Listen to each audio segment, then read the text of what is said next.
దయచేసి మా యొక్క గొడవి నుండి సచివాలయాలను సర్వేలమయం చేసి రకరకాల సర్వేల పేరుతోటి మమ్మల్ని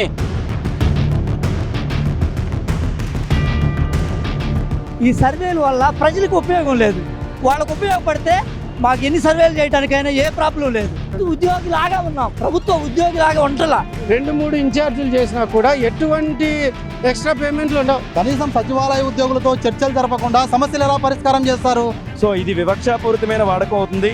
ఇది అన్సిస్టమేటిక్ అడ్మినిస్ట్రేటివ్ ప్రాసెస్లో వెళ్తుంది. ఒక ఉద్యోగికి ఒక యజమాని మాత్రమే, 100 మంది ఉద్యోగులకి ఒక యజమాని తప్ప 100 మంది ఒక ఉద్యోగికి 100 మంది యజమానులు ఉంటే ఫెయిల్ అవుతుంది. ఇదంతా విసిగిపోయి ఉన్నాం. ఇప్పటికీ 7 సంవత్సరాలు అవుతుంది. ఫ్యామిలీస్ కూడా సఫర్ అవుతున్నాయి. ఈ వ్యవస్థలకు ఎందుకు వచ్చామంటుంది. ఎందుకు ఈ రోజు మీరు గ్రామ సచివాలయ ఉద్యోగులంతా రోడ్లు ఎక్కడం జరిగింది? ప్రధానమైన డిమాండ్స్ ఏంటి? వాస్తవంగా ఈ రాష్ట్ర ప్రభుత్వానికి కూడా తెలుసు, రాష్ట్ర వ్యాప్తంగా 1,20,000 మంది సచివాలయ ఉద్యోగులు ప్రభుత్వానికి ప్రజలకు మధ్య వారాదిగా అనేక కష్టాలు 24/7 ఎక్కడ ఆపద వచ్చినా ప్రజలకు అందుబాటులో సేవ చేసేటువంటి ఉద్యోగులు ఎవరైతే ఉన్నారంటే వాళ్ళు సచివాలయ ఉద్యోగులే. ప్రభుత్వం ఏమో సచివాలయ ఉద్యోగులు కాదు, ఈ రాష్ట్రంలో ఉద్యోగులంతా కూడా బాగున్నారని చెప్తా ఉన్నారు.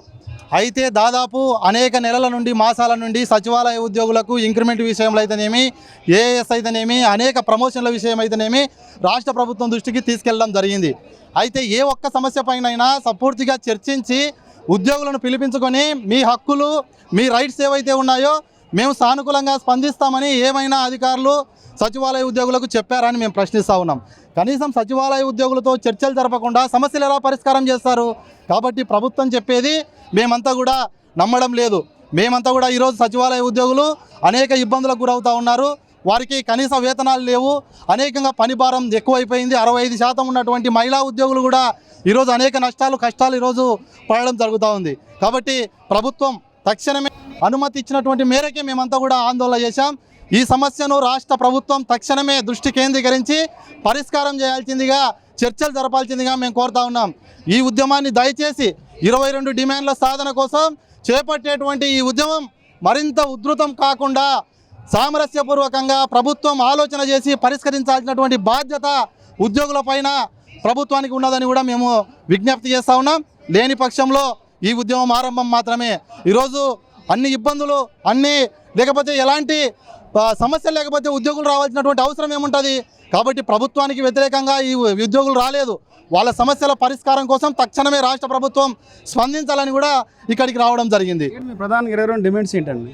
బేసికలీ ఒకటేనండి, అంటే 22 అంటే కౌంట్ ఎక్కువగా అనిపిస్తుంది. ఉన్నాయి నేషనల్ ఇంక్రిమెంట్స్. ప్రధానమైన డిమాండ్స్ ఏంటి? సమస్య డిమాండ్స్ ఏంటంటే బేసికలీ మాకు మిగిలిన శాఖలతో సమానంగా వివక్ష లేకుండా పోలీసు వారు డ్యూటీ చేసుకుంటున్నారు, టీచర్స్ డ్యూటీ చేసుకుంటున్నారు, అటెండర్లు ప్యూన్లు వాళ్ళ డ్యూటీలు చేసుకుంటున్నారు. సచివాలయ ఉద్యోగి ఎవరు డ్యూటీ చేస్తున్నారు? మిగతా ఉద్యోగులు అందరు డ్యూటీకి హెల్పర్లుగా వర్క్ చేస్తున్నారా? వాళ్ళకంటూ ఒక వర్క్ లేదా?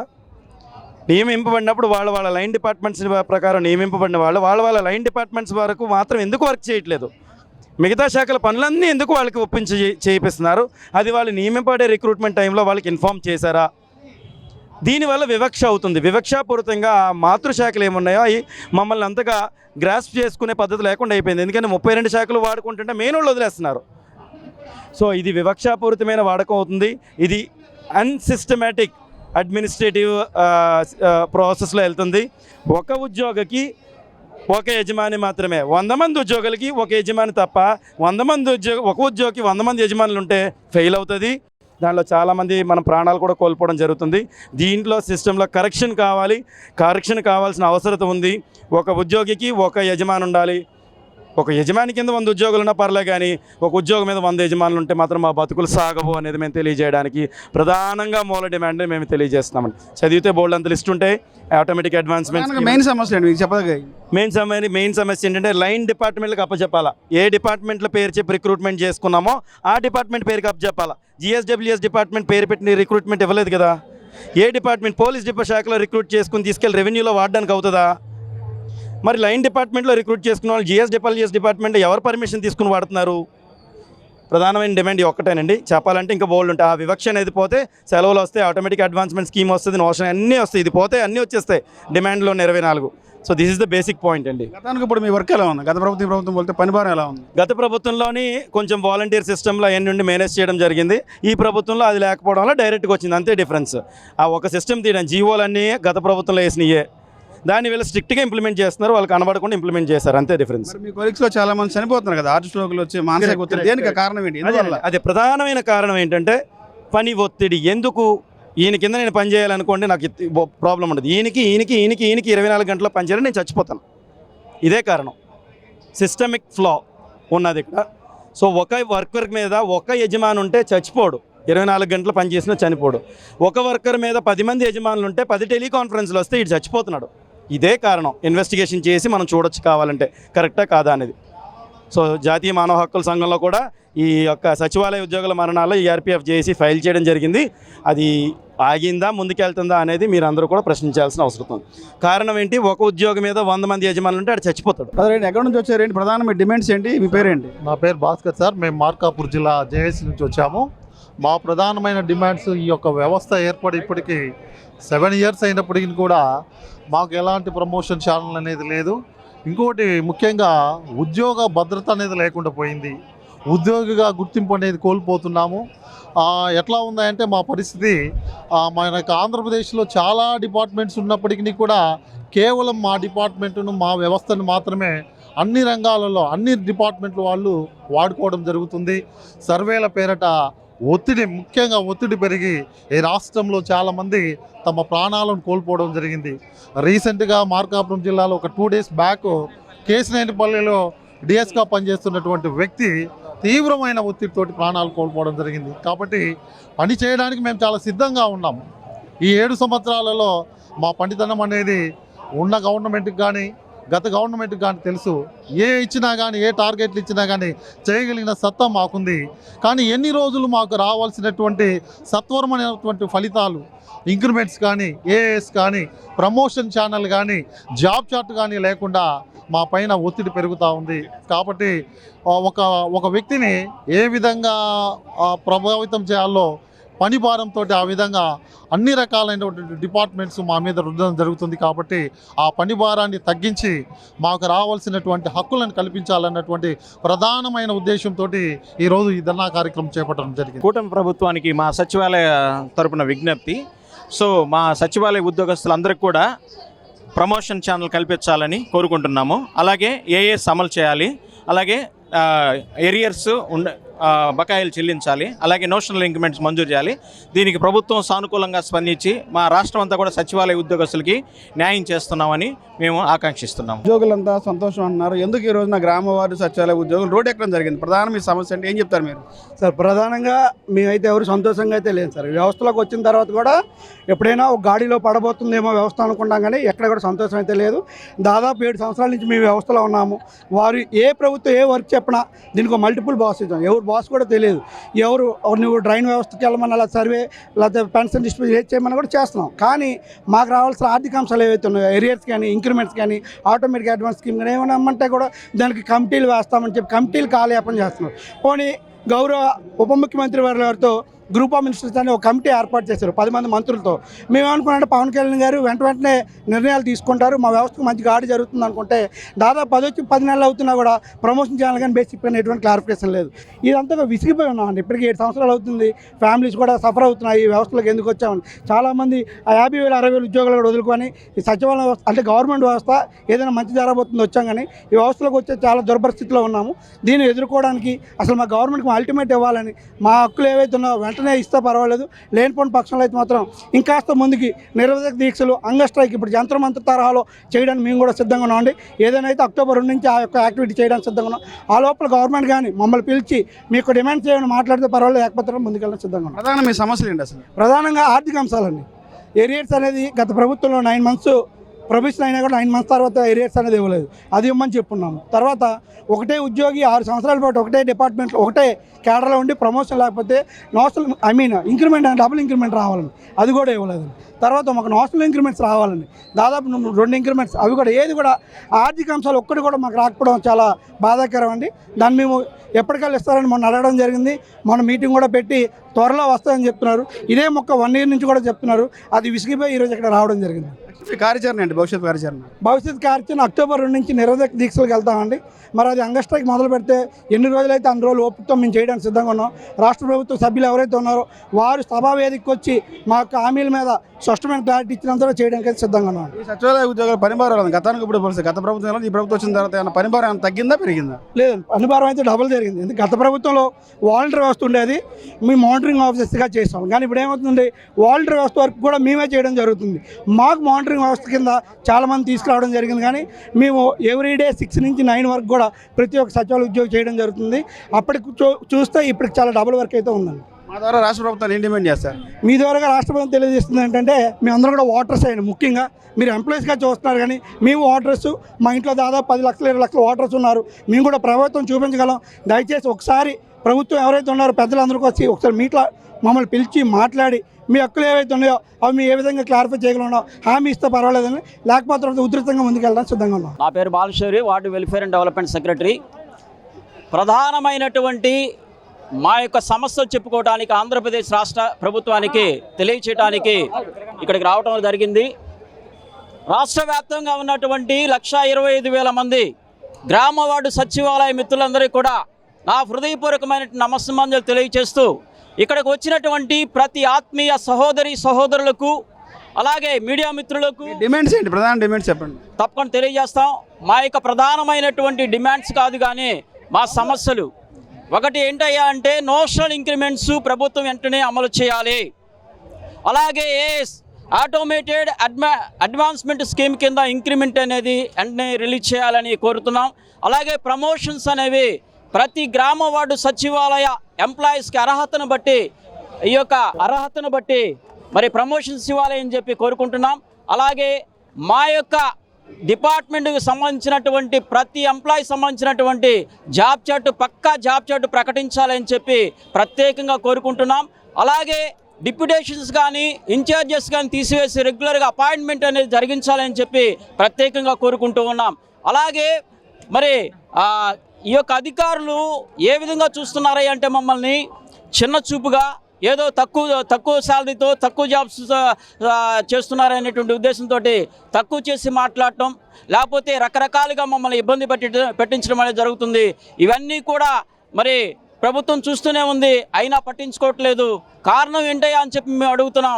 దయచేసి మా యొక్క గోడి వినండి. మేము అనుభవిస్తున్నటువంటి ఏ సమస్యలు అయితే ఉన్నాయో ఆ సమస్యలు తీర్చాలని చెప్పి ప్రత్యేకంగా మీరు కోరుకుంటూ ఉన్నాం. ప్రభుత్వంలో ఉద్యోగులంతా సంతోషం అన్నారు, మరి మీరు ఎందుకు రోడ్డు ఎక్కారు? లక్షలాది మంది మీ ఉద్యోగులంతా. మా సమస్యలు ఏవే అంటే, అధికారులు మమ్మల్ని పట్టించుకోవట్లేదు, మమ్మల్ని రకరకాలుగా ఇబ్బంది పెడుతున్నారు. సచివాలయాన్ని సర్వేలమయం చేశారు. ఈ రోజున సచివాలయాలను సర్వేలమయం చేసి రకరకాల సర్వేల పేరుతోటి మమ్మల్ని ఇబ్బంది పెడుతూ ఇంటింటికి తిప్పుతూ మమ్మల్ని రకరకాలుగా బాధిస్తున్నారు. ఈ విషయంలో ప్రభుత్వం జోక్యం చేసుకొని మాకు అన్నీ న్యాయం చేయాలని చెప్పి కోరుతూ ఉన్నాం. గత ప్రభుత్వంలో మీ ఉద్యోగుల పరిస్థితి ఏంటి? ఈ ప్రభుత్వం వచ్చేదాకా పని భారం ఎలా ఉంది? అప్పటికిప్పుడు పోలిస్తే పని గతంలోనేమో సచివాలయ ఉద్యోగులు అంటే పని బాటలేదు, కొంత రకరకాలుగా ప్రచారం జరిగింది. ఏం చెప్తారు అప్పటికిప్పటికి? నిజంగా చెప్పాలి అంటే, గత ప్రభుత్వాన్ని ఈ ప్రభుత్వాన్ని పోల్చడం కాదు, పని భారం అయితే ఎక్కువైంది. పని భారం ఏ విధంగా ఎక్కువైంది అంటే, సచివాలయాలను సర్వేలమయం చేశారు. ఆ సర్వేలు ఎలాగున్నాయి అంటే, ఇంటింటికి తిప్పుతూ ప్రజలకు కూడా సచివాలయ ఉద్యోగులకు మర్యాద ఇవ్వలేనటువంటి స్థితిలో ఉన్నారు అనడానికి మేమే ఉదాహరణ. కాబట్టి దయచేసి సచివాలయ ఉద్యోగులకు న్యాయం చేయమని చెప్పి ప్రత్యేకంగా ఈ సందర్భంలో ప్రభుత్వాన్ని కోరుతూ ఉన్నాం. గుంటూరు మున్సిపల్ కార్పొరేషన్ నుండి మా ప్రధానంగా సమస్యలు ఏంటంటే, ప్రజలకి మెయిన్గా ఇప్పుడు వర్క్ విషయంలో వచ్చేలకే సర్వేలు. ఈ సర్వేలు వల్ల ప్రజలకు ఉపయోగం లేదు. వాళ్ళకు ఉపయోగపడితే మాకు ఎన్ని సర్వేలు చేయడానికైనా ఏ ప్రాబ్లం లేదు. ప్రజలకు ఉపయోగం లేకుండా మేము సచివాలయాల్లో ఉండకుండా బయట ఫీల్డ్లోనే ఉంటున్నాం. వెనకాలే మళ్ళీ మీడియా అవన్నీ వచ్చేసి ఆఫీసులో ఎవరు ఉండలేదని ఫోటోలు తీస్తున్నారు. మమ్మల్ని సర్వేలు సర్వేలకు పంపిస్తున్నారు. సర్వేలకు ఎక్కడెందుకు ఉంటున్నావు నువ్వు అని పై అధికారులు మమ్మల్ని ప్రశ్నిస్తున్నారు. ఇక్కడ ఉంటే సర్వే చేయనట్టు. అంటే ఇక్కడ అర్థం ఏంటి? మమ్మల్ని ఉద్దేశపూర్వకంగా బయటికి పంపుతున్నారు, ఈ సచివాలయంలో ఉండలేదు అని అంటున్నారు. అంతకు ముందు ఉన్నటువంటి సచివాలయంలో ఉన్నటువంటి మేము ఎందుకు ఉండలేదు? ఇప్పుడు అంతకు ముందు ఉన్నాం కదా, ప్రజలకి అనేకమైనటువంటి సంక్షేమ పథకాలు అందించాం. ఇప్పుడు సంక్షేమ పథకాలు అందిస్తూ ఉన్నాం, అన్నీ చేస్తూ ఉన్నాం. మరి ఎందుకు ఉండలేదు? ఇలాంటి మైనస్లు మా మీద పెట్టారు. మరి పోనీ ఎకనామికల్గా మాకు ఏమైనా ఉపయోగపడేటట్టు ఏమైనా చేస్తున్నారా? ఏం లేదు. పిఆర్సీ లేదు. ఇప్పుడు ఎక్కువ మంది జీతాలు ఎక్కువ ఉన్న వాళ్ళంటే కొంచెం కుటుంబాలు ఎలా గడుస్తాయి? మా బతుకులేంటి? మొన్నటిదాకా 3 సంవత్సరాలు 15,000తో భయంకరమైన అప్పులు చేసి ఏదో పెరుగుతాయి కొంచెం ఇది చేద్దాం అనుకునే అప్పులు ఊరిలో కూరుకుపోయిన తర్వాత ఓ 30,000 స్టేజ్కి వచ్చాం. 30,000 ఏం వస్తున్నాయి ఇప్పుడు? కనీసం బయట వర్కర్ కూడా సాయంత్రానికి 1,000 రూపాయలు 1,500 సంపాదించుకున్నాడు. కుటుంబాలు సక్రమంగా ఉన్నాయి. మాకు ఈ రోజున ఇక్కడికి రావాలంటే కూడా పక్కన అందరూ నడుక్కొని వచ్చే పరిస్థితులు ఉన్నాయి. రెంటలకి అయిపోయి ప్రభుత్వ ఉద్యోగి కదా, ప్రభుత్వ ఉద్యోగిలాగా ఉన్నాం. ప్రభుత్వ ఉద్యోగిలాగా ఉంటలా. ఓ ప్రభుత్వ కంటే ఎక్స్పెక్ట్ చేస్తున్నారు బాగా బతుకుతారు అయ్యని. మేమంతా గందరగోళ పరిస్థితిలో ఉంటున్నాం. ఇలాంటి పరిస్థితులు ఉన్నాయి. వెంటనే పిఆర్సీ కమిటీని వేయాలి. పిఆర్సీ కమిటీని వేసి ఉద్యోగాలందరికీ న్యాయం చేయాలి. రాష్ట్రం మొత్తం మేమే కాదు, మా మెయిన్గా ముఖ్యంగా తక్కువ జీతాలతో బాధపడుతున్నటువంటి మా స్వర్ణగ్రామ ఉద్యోగస్తులు బాగా ఇబ్బందులు పడుతున్నారు. ఒక పిఆర్సీ వేయటం ద్వారానే మాకు కొంచెం జీతాలు పెరిగితే కొంచెం ఉంటాం. మాకు ఇప్పుడు జీవనానికి సంబంధించినటువంటి సపోర్ట్ లేకుండా ఎంతవరకు సర్వేలు చేస్తాం? సచివాలయానికి వెళ్తేనే బండి మీద సాయంత్రం దాకా మొత్తం తిరుగుతూ ఉంటుంది. సాయంత్రానికి ఎక్కడ ఆయిల్ ఎక్కడ కొట్టించుకోవాలి, పిల్లల్ని ఎక్కడ చూడాలి, ఎలాంటి ఫీజులు ఎలా ఉన్నాయి? ఇప్పుడు భయంకరంగా ₹1,00,000 పైన ఉంటుంది ఏ స్కూల్లో చేర్పించాలన్నా. దాదాపుగా 50% ఈ స్వర్ణగ్రామ ఉద్యోగస్తులు అందరూ కూడా అంతకుముందు ఉద్యోగాలు చేసుకున్నప్పుడు ప్రైవేట్ స్కూల్లో చదివించారు. ఇప్పుడు మొత్తం గవర్నమెంట్ స్కూల్లో చదివించుకునే పరిస్థితులు వచ్చినాయి. ఇంతకంటే ఘోరమైన పరిస్థితులు ఏర్పడుతున్నాయి. కాబట్టి మాకు సంబంధించినటువంటి ఏఎస్ని అమలుపరచాలి, నోషనల్ ఇంక్రిమెంట్ని అమలు చేయాలి. పెండింగ్ డిఏలు అసలు అంతకుముందు డిఏలు ఉన్నాయి, ఇప్పుడు అసలు పెండింగ్ డిఏలు అంతే ఉన్నాయి. డిఏ లేదు, పిఆర్సీ లేదు. ఇంకా మరో గొప్ప విషయం ఏంటంటే సంవత్సరానికి ఇంక్రిమెంట్ అనేది వచ్చింది. ఆ ఇంక్రిమెంట్ కూడా ఇప్పుడు సంవత్సరం అయిపోయింది, ఇంక్రిమెంట్ కూడా ఆపేశారు. ఇంక్రిమెంట్ ఆపడం మరీ దారుణం అనమాట. ఇలాంటి పరిస్థితులు మాకే ఉన్నాయి తప్పితే వేరే వాళ్ళకు కూడా ఇంకెంతమంది ఏం బాధపడుతున్నారో తెలియదు. కాబట్టి ఇవన్నీ మొత్తం దృష్టిలో పెట్టుకొని పిఆర్సీ కమిటీని వేసి మాకందరికీ న్యాయం చేకూర్చాలి. అదేవిధంగా ప్రమోషన్లకు సంబంధించినటువంటి ఓ ఛానల్ని సక్రమైన ఛానల్ని ఉపయోగించి మాకు ప్రమోషన్లు ఇవ్వాలని కోరుకుంటున్నాం. ప్రభుత్వంలో ఉద్యోగులంతా సంతోషం ఉన్నారు చంద్రబాబు గారు. మరి మీరు ఎంతెందుకు రోడ్లు ఎక్కారు ఈ రోజున? రోడ్లు ఎక్కే పరిస్థితి ఇప్పుడు చెప్పాం కదా, రోడ్లు ఎక్కే పరిస్థితి గవర్నమెంటే తీసుకొచ్చింది మమ్మల్ని. ఆల్రెడీ రోడ్ల మీద తిరుగుతూ ఉన్నాం. మొత్తం ఒక చోటుకు వచ్చి ఇక్కడ ఉన్నాం. ఇప్పుడు కూడా ఆర్డర్స్ వస్తాయి, ఇక్కడ కూడా సర్వేలు చేయమని కూడా. ఎంతమంది వచ్చారని మాకే చెప్తారు. వీళ్ళు ఎంతమంది వచ్చారు, ఇవన్నీ కూడా మీ జిల్లా నుండి ఎంతమంది వచ్చారు, ఆ సర్వే రిపోర్ట్లు కూడా సాయంత్రానికి అప్డేట్ చేసే పరిస్థితి వచ్చింది మాకు. అందరికీ ప్రమోషన్ ఛానల్ కల్పించాలి. ఒక పక్క బిఎల్ఓ వర్క్స్, సచివాలయం డిపార్ట్మెంటు, ఒక పక్క ఓన్ డిపార్ట్మెంట్ వర్క్స్, అందరిది అన్ని వర్క్స్తో సతమతం అయిపోతున్నారు అందరూ జనాల్లో, ఉద్యోగులందరూ. మాకు పెండింగ్ డిఏలు ఇవ్వాలా, ఏఎస్ ఇవ్వాలా, ప్రమోషన్ ఛానల్ కల్పించాలా, మెయిన్ డిమాండ్స్ నోషనల్ అగ్రిమెంట్ ఇవ్వాలా. ప్రభుత్వం మా గవర్నమెంట్లో ఉద్యోగులంతా సంతోషం అంటున్నారు, ఆ మాట ఏంటి? ఉద్యోగులందరూ సంతోషంగా ఎవరున్నారో తెలియదు, వాళ్ళకి ఏమో సంతోషంగా ఉంది, మాకు ఎటువంటి సంతోషం లేదు. ఈ వచ్చినా నుంచి డేటా ప్రాసెసింగ్ సెక్రటరీ అంటే నేను ప్రధానమైన డిమాండ్స్ బ్రదర్స్ సార్ వాళ్ళు చెప్పినట్టు ఆర్థికపరమైన లావాదేవీలు అన్నీ మాకు న్యాయబద్ధంగా చెందాల్సిన ఆర్థికపరమైన లావాదేవీలు, నోషనల్ ఇంక్రిమెంట్లు కానీ, డిఏలు కానీ, 9 months లేట్గా ప్రొవిషన్ డిక్లేర్ అయినటువంటి అరియర్స్ కానీ ఎటువంటివి రాకపోగా మేము ఒక గవర్నమెంట్ డిఎస్సి ద్వారా రిక్రూట్ అయినటువంటి ఒక ఎంప్లాయీస్ మేము కనీసం మినిమం వీళ్ళు ఎంప్లాయీస్ అనే ఆలోచన కూడా లేదు పై అధికారులు కొంతమందికి. ఎలా అంటే ఒక బిఎల్ఓ అంటే సచివాలయం ఎంప్లాయే, వేరే డిపార్ట్మెంట్ వాళ్ళు చేయరు, ఓన్లీ సచివాలయం ఎంప్లాయే బిఎల్ఓ డ్యూటీ చేస్తారు. మీరు చూస్తే మొత్తం బిఎల్ఓ డ్యూటీస్లో 96% సచివాలయం ఎంప్లాయీస్ ఉంటే ఓన్లీ 4% అంటే దగ్గర జస్ట్ 1900 మంది మాత్రమే వేరే డిపార్ట్మెంట్ వాళ్ళు బిఎల్ఓలుగా చేస్తున్నారు. ఇది ఎక్కడ రాష్ట్రం మొత్తం మీద 1900 మంది మాత్రమే. ఆ 1900 మంది కూడా ఎవరంటే నాకు తెలిసి ఆ విఆర్ఏలు వాళ్ళు వీళ్ళు ఉంటారు. ఇంతమంది సచివాలయం ఎంప్లాయీస్కి మాత్రమే 14 డిపార్ట్మెంట్లో ఒక్క సచివాలయం ఎంప్లాయీస్కి మాత్రమే ఎందుకు ఇస్తున్నారు? రెండోది బ్రదర్ చెప్పినట్టు సర్వేల కోసం బయటికి పంపిస్తారు, సచివాలయంలో కూర్చోవద్దు అంటారు. వెళ్ళిన తర్వాత వస్తారు. కొంత మరీ విడ్డూరంగా అయితే ప్రజాప్రతినిధులే సచివాలయం విజిట్కి వస్తారు. మరి ఎందుకు వస్తారో తెలియదు. వాళ్ళకి తెలుసు మా గవర్నమెంటే సర్వేలు పంపిస్తుందని తెలుసు. అదే ప్రజాప్రతినిధులు మళ్ళీ విజిటింగ్ వస్తారు, లేరని కలెక్టర్ సార్కి మళ్ళీ లెటర్ పెడతారు. మినిమం సెన్స్ ఉండాలి కదండి. మేమే వీళ్ళకు సర్వే ఇచ్చాము, ఈ సర్వే కోసం వాళ్ళు వెళ్ళారు, ఇక్కడ ఎలా ఉంటారు, పై అధికారులు పంపిస్తున్నారని.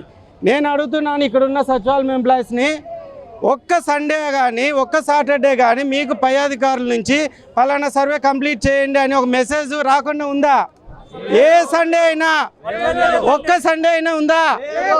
ఇప్పుడు మొబైల్ తీసినా కూడా, ఇప్పుడు ఎవరి మొబైల్ చూసినా అఫీషియల్ వాట్సాప్లో కంపల్సరీ పలానా సర్వే పెండింగ్ ఉంది, children eKYC so and so ప్రతి మొబైల్లో మెసేజ్ ఉంటుంది. ఏ మున్సిపాలిటీ కాదు, మండల్ కాదు, ప్రతి దాంట్లో.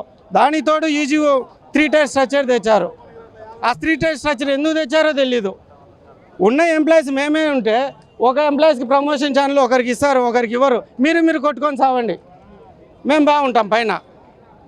అదేలా న్యాయం అది? ఇవన్నీ పక్కన పెట్టండి. ఒక సాటి ఎంప్లాయీగా జనాలు లేకపోతారు. సింపుల్ బ్రదర్, మా గురించి తప్పుగా చెప్పడం కాదు. మీ సమస్యలు చెప్పండి. వాలంటీర్లు ఉన్నప్పుడు సార్ అని రెస్పెక్ట్ అయినా ఉండేది. వాలంటీర్లు ఉంచమని తీయమని అది కాదు కాన్సెప్ట్. ఫోన్ చేసి సర్వే కోసం ఇంటికి వెళ్తే ఇంటి దగ్గర ఉన్నారు, పక్కింటి వాళ్ళని అడిగి ఓటీపీ తీసుకొని వచ్చి ఫోన్ నెంబర్ తీసుకొచ్చి కాల్ చేస్తే ఎవరు మీరు, ఎందుకు, ఎన్నిసార్లు చెప్పాలా మీకు, ఎన్ని సర్వేలు చెప్పాలా, ఇదే పనే మాకు. చాలా హీనంగా ఉందండి. అసలు సచివాలయం ఎంప్లాయీస్కి ఒక ఎంప్లాయీనే రెస్పెక్ట్ లేదు, పబ్లిక్లో లేదు, సాటి సహోద్యోగులు సాటి డిపార్ట్మెంట్స్ దగ్గర కూడా లేదు. మరీ ఘోరంగా ఉంది. డిపార్ట్మెంట్స్ వాళ్ళే రెస్పెక్ట్ ఇవ్వకపోతే ఇంకా జనాలు ఏమిస్తారు? జనాలు ఎలా రెస్పెక్ట్ ఇస్తారు? అసలు ఒక ఉద్యోగిగా చేస్తూ వీళ్ళల్లో చాలామంది ఐటీ నుంచి వచ్చిన వాళ్ళు ఉన్నారు, సెంట్రల్ నుంచి వచ్చిన వాళ్ళు ఉన్నారు. లోకల్లో చేసుకుందామని వచ్చి ఒక ఉద్యోగిగా మినిమం రెస్పెక్ట్ లేకపోతే ఎలా చేయాలండి మేము ఉద్యోగాలు? ఎందుకు చేయాలో కూడా అర్థం కాదు. ఒక్కోరోజు మరీ అద్భుతమైన పరిస్థితి. ఆర్థికంగా నలిగిపోతున్నాము, మానసికంగా నలిగిపోతున్నాము. ఒక్కొక్క డిప్యుటేషన్ వెళ్ళిపోతారు. మినిమం వేరే డిపార్ట్మెంట్లో డిప్యుటేషన్ కింద వస్తే 30% హైక్ ఇస్తారు వాళ్ళకి శాలరీ. మాకు రెండు ఇంక్రిమెంట్, 2 డిప్యుటేషన్లు చేసినా, 2-3 ఇన్ఛార్జీలు చేసినా కూడా ఎటువంటి ఎక్స్ట్రా పేమెంట్లు ఉండవు. పనిభారం ఎలా ఉంది మీకు గతానికి? పనిభారం అదే అండి. ఇప్పుడు ఒక సెక్రటరీ లీవ్లో వెళ్తారు, ఒక ఫుల్ అడిషనల్ ఛార్జ్ ఇస్తారు. అదే వేరే డిపార్ట్మెంట్లో 30% అన్న వాళ్ళకి ఆ లీవ్లో వెళ్ళిన వ్యక్తి సాలరీలో 30% అని వెలిగిస్తారు. మాకు ఎటువంటి ఇది ఉండదు. ఎఫ్ఏసీలు ఇస్తారు, ఫుల్ అడిషనల్ ఛార్జ్ అంటారు. ఒకే వ్యక్తి ఒకే టైంలో 2 డ్యూటీలు చేయాలి. ఇప్పుడు సర్వేలు చూస్తే అతని సర్వేతో పాటు మేము చేయాలి, మా సర్వేలు చేయాలి. ఒక వ్యక్తికి మినిమం ఒక 300 అవుట్ సోల్స్ వస్తున్నాయి, 300 to 400 కూడా వస్తున్నాయి. ఏది ఎఫ్ఏసీ పడినప్పుడు. సింగిల్గా ఉన్నప్పుడు 200 అవుట్ సోల్స్ పడితే ఎలా చేస్తామండి? With in target. Simple example, sir ఉంది, అందరికీ ప్రెజర్ పెట్టారు. మొత్తం బిఎల్ఓలు అందరికీ ప్రెజర్ పెట్టి లాస్ట్ నైట్ ఏం చెప్పారు? డేట్ ఎక్స్టెండ్ అయింది, సింపుల్గా 10 days ఎక్స్టెండ్ అయింది అన్నారు. నిద్రపోలేదండి. నాకు బిఎల్ఓ లేదు, బట్ ఉన్న మా సహోదరులకు నేను వాళ్ళతో పాటు హెల్ప్ చేస్తాను, వాళ్ళతో పాటు నైట్ అవుట్లు చేశాను. నిద్రపోలేదండి. లాస్ట్ రోజు నైట్ వరకు చెప్పలేదు డేట్ ఎక్స్టెండ్ అయిందని. వీళ్ళకి తెలుసు పై అధికారులకి, కానీ చెప్పరు. వాళ్ళు టార్గెట్. ఇప్పుడు ఇంకోటి అండి, మా ఇబ్బందులు అడిగారు కదండి. మెయిన్ ఏంటంటే మేము వర్క్ చేస్తున్నాం, కానీ బయట ఎక్కడ మేమైతే ఖాళీగా ఉన్నాం.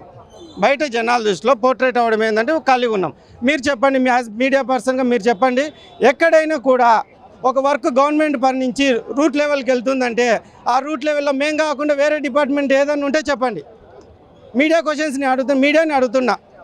రూట్ లెవెల్లో అది వర్క్ ఏదైనా కానీ మేము కాకుండా పైన సీఎం సార్ దగ్గర నుంచి కింద రూట్ లెవెల్కి వచ్చేసరికి అది రోడ్ వర్క్ కాంచి హెల్త్ వర్క్ చేసే ఏఎన్ఎం మేడం కాంచి ఇంజనీరింగ్ వర్క్ చేసే ఇంజనీరింగ్ అసిస్టెంట్ కానీ, ఒక సర్వీస్ ఆన్లైన్ చేయాలంటే డిజిటల్ అసిస్టెంట్ కానీ, what ever it may be, ప్రజల నుంచి ఫస్ట్ రూట్ లెవెల్లో వర్క్ స్టార్ట్ అవుతుంది లేదా వర్క్ కంప్లీట్ అవుతుందంటే అది మా దగ్గరే. పైన వాళ్ళందరూ జస్ట్ పై లెవెల్ నుంచి సెకండ్ లెవెల్కి, థర్డ్ లెవెల్కి, ఆ లెవెల్కి మెసేజ్ ఫార్వర్డ్ చేస్తున్నారు, జీవోలు ఫార్వర్డ్ అవుతున్నాయి తప్ప వర్క్ ఫైనల్గా వర్క్ చేసేది మేమే. ఫైనల్గా మీరేం వర్క్ చేయలేదని అనిపించుకునేది మేమే. అది ఎందుకు మరి దారుణం అండి. ఆ విషయంలో చాలా బాధగా ఉంది.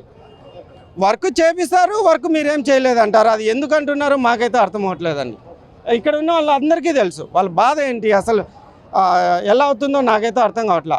మీరు అన్నారు కదా వర్క్ జరుగుతుంది, రోడ్ వర్క్ జరుగుతుంది, పై అధికారులు అందరూ హ్యాపీ. మీరు అడుగుతున్నారు అందరినీ, పై అధికారులు అందరూ మిగతా డిపార్ట్మెంట్స్ ఎవరు రాలేదు, మీరు ఒక్కరు ఎందుకు వచ్చారంటే సింపుల్ ఎగ్జాంపుల్ రోడ్ వర్క్ జరుగుతుంది. ప్రభుత్వం చెప్తుంది కదా మా ప్రభుత్వంలో ఉద్యోగులంతా సంతోషం ఉన్నారు. సార్ నేను అదే చెప్తాను, ఉద్యోగులు అందరూ సంతోషంగా ఉన్నారు సార్. ఎందుకంటే వాళ్ళు just they are forwarding their messages, they are forwarding their message to next level. ఒక వర్క్ ఉంది, సార్ ఫోన్ చేస్తారు ఇంజనీరింగ్ అసిస్టెంట్కి, అయ్యా ఆ వర్క్ ఉంది చూడుపు అంటారు, అంతవరకే. ఒక సర్వే ఉంది, ఒక లెవెల్ నుంచి ఒక లెవెల్కి ఈ సర్వే పెండింగ్ ఉంది, డాష్బోర్డ్ తీస్తారు, అక్కడ ఒక కంప్యూటర్ ఆపరేటర్ ఉంటాడు, డాష్బోర్డ్ తీసాడు, ఆ సర్వే రిపోర్ట్ పెడతాడు, అంతవరకే. ఆ రిపోర్ట్ ఫైనల్గా కంప్లీట్ చేయాల్సింది మేము. మళ్ళీ కలర్ కోడింగ్ ఇస్తారు ఆ సర్వే పెండింగ్కి. రెడ్ కలర్ ఉంటే వాడిని తొక్కుతారు వేసి. ఇంకా జనాలు ఉండారా లేరా, వాళ్ళు వలసపోయినారా, ఎటువంటి ఇది వాళ్ళకి ఏదో ఒకటి చేయండి.